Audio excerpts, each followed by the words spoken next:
اب یہاں پر جا کر جو ایک دوسرا تصور ہے بائک احمد کے لحاظ سے وہ سینٹ کا تصور، اور یہ بھی اس سے بالا تر تصور ہے، وہ اس لحاظ سے کہ امریکہ کا سینٹ جو ہے وہ اپنے کانسٹیچوئنسی کے لحاظ سے دنیا کے باقی ملکوں سے مختلف ہے۔ ایک تو یہ ہے کہ وہ برطانیہ کی طرح ہیریڈیٹی نہیں ہے، یا وہ دنیا کے اندر جو بالعموم ایوان بالا بنائے جاتے ہیں مختلف گروہوں کی نمائندگی والا یا انڈائریکٹ میتھڈ آف الیکشن کے ذریعے کیا جاتا ہے، جیسا کہ پاکستان کے اندر کیا جاتا ہے، وہاں پر جو ہے وہ ڈائریکٹ الیکشن کے ذریعے، اور پھر اس کا جو کانسٹیچوئنسی کا حلقہ ہے وہ اتنا وسیع ہوتا ہے کہ ایک ریاست کا نصف حصہ جو ہے وہ اس کی کانسٹیچوئنسی بن جاتا ہے۔ تو اس الیکشن کو لڑنے کے لیے ایک ایسے فرد کی ضرورت ہے جو اپنا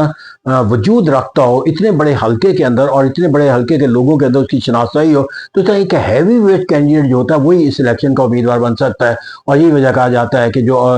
پارٹیوں کے نمائندے ہوتے ہیں، ورکرز ہوتے ہیں، سپورٹرز ہوتے ہیں، they go to the House of Representatives and those who are the leader of their parties they become the member of the Senate۔ تو کیا کہتے ہیں یہاں پر ایک بہترین قیادت جو ہے وہ وہاں پر موجود ہوتی ہے۔ پھر یہاں پر جا کر دیکھتے ہیں جو ایک اور بنیادی تصور ہے کہ اس کا ٹینیور 6 ایئر ہے، اور پھر 6 ایئر کے اندر بھی ہر 2 سال کے بعد جب وہ الیکشن ہوتے ہیں وہ اس طرح الیکشن ہوتے ہیں کہ 6 سال کے اندر اگرچہ ہر سینیٹر اپنی مدت کو پورا کرتا ہے، پھر وہاں پر جا کر اسے after every 2 years 1/3 of the senate representative جو ہے وہ اپنی 6 سالہ مدت کو پوری کرنے کے بعد جو ہے وہ ریٹائر ہو جاتے ہیں، اور پھر اس کی جگہ پر نئے الیکشن۔ اس طرح ہر 2 سال کے بعد جو ہے وہ سینٹ کے اندر بھی ایک نئی سوچ اور فکر جو ہے وہ داخل ہوتی رہتی ہے۔ تو اس طرح کہتے ہیں یہاں پر ایک کنٹینیوٹی رہتی ہے، سرٹینٹی رہتی ہے، اور پھر یہاں پر جو سب سے اہم پہلو ہے کہ کہا جاتا ہے کہ سینٹ کا رکن جو بنتا ہے وہ اس کے لیے کوئی لمبر نہیں ہے، اور بالعموم وہ ایک طویل اور تجربے کے ساتھ منسلک ہو جاتا ہے، کیونکہ وہ ایک الیکشن کے اندر بار بار جو ہے وہ کامیابی حاصل کرنے کا تصور جو ہے وہ قائم کرتا ہے۔ تو اس طرح کہتے ہیں یہاں پر ایک لائف لانگ اگر کہا جائے تو غلط نہ ہوگا سینٹ کی ممبرشپ، کیونکہ اس الیکشن کو کامیابی کا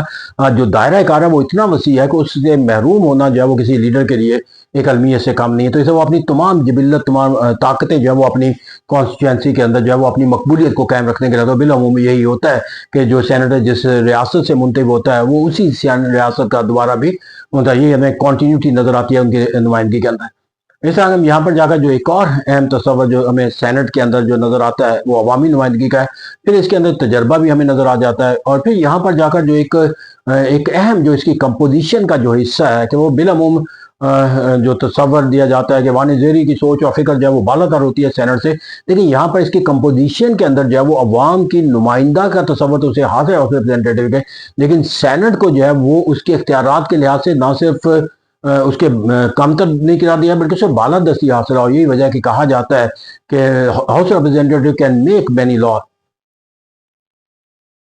but it cannot make any law without the approval of the Senate. But the Senate can do many things which cannot be exercised by the House of Representatives۔ تو اسے کہتے ہیں یہاں پر جا کر جو طاقت کا توازن ہے اپر ہاؤس کے اندر جا کر یہ بھی دنیا کے اندر اسے ایک منفرد مقام دیتا ہوا نظر آتا ہے، اور یہی وجہ کہ جو قانون سازی کا جو اہم قانون سازی کا تقاضے ہوتے ہیں یا جو وضع کیے جاتے ہیں وہ سینٹ سے ہی اوریجنیٹ ہوتے ہوئے نظر آتے ہیں، کیونکہ عوام کی نمائندہ جو تصور ہے ان کی رائے کا تصور جو ہے وہ ضرور دیتے ہیں، لیکن بہترین قانون سازی کا تصور جو ہے وہ ہمیں سینٹ سے نظر آتا ہے۔ تو کہتے ہیں یہاں پر جا کر جو اس کی کمپوزیشن ہم نے دیکھی، یہ اصولوں کی بنیاد پہ سے کہا جاتا ہے کہ یہ ایک منفرد درجہ رکھتا ہے۔ پھر یہاں پر جا کر ہمیں ایک اور پہلو سے دیکھنا ہے کہ ہم نے کہا کہ 2 سال کا ٹینیور ہے ہاؤس ریپرزینٹیٹیو کا، پھر یہاں پر جو نمائندے ہیں